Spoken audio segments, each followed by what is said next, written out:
Moko kuom apisas machoko osuru e kaunti ma Migori oketi e nyong'ong kod moko kuom johala mayuak ni apisasgo chunogi mondo gigol asoya eka migi lesen e nengo mayot. Jafwambo marwa ma Migori Joe Juma miyowa ler mar wachno.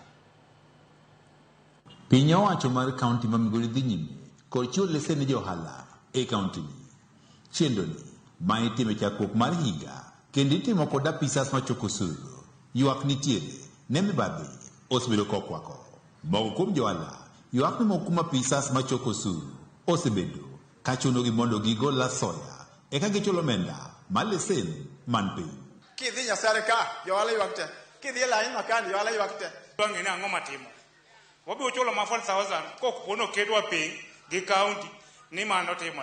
Jojo Tino mantiere kod kar loso nyamburko en achiel kuom johala ma yuak ni moko kuom apisas machoko osuru.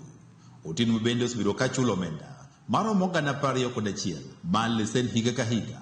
Wacho ni apisa machoko osuru ne ondikone di nyaka koro chulo omenda maromo gana 41 bang' kane otamore chiwo asoya e higa ne. Kana gibiro nyoro ka nakolari kod gima tam na pana adwaro rate ming'ado go license ken 40 obed 40 ken 30 obed 30 ken 21 mindiko kada magichulo ka obed 21,000 iwinjo.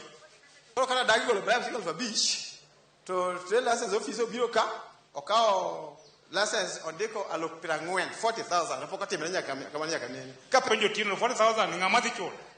Otino koni embokia. Koro wan be ni dhiero wan ang'o matimore e kaunti wan. Obokni ma ondikne ne onego chulo osuru maromo gana 41 kod apisa mafuere choko osuru chieng' tarik 7 dwe mar 2 mar higa ne.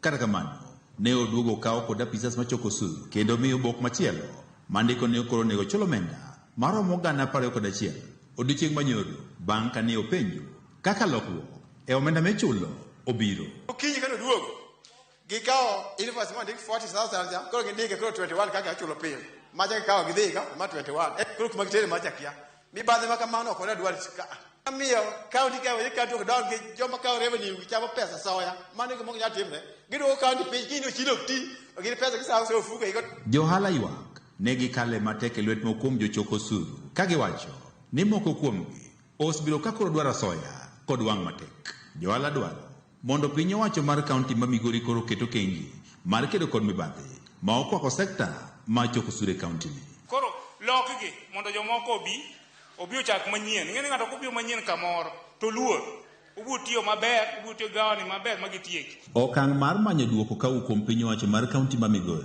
mar ng'iyo okenge ma giseketo mar kedo kod mibadhi. Bende johala koro ywago ni okwako sekta mar choko osuru ne ogore lwanda. Joe Juma, Ramogi TV, Migori.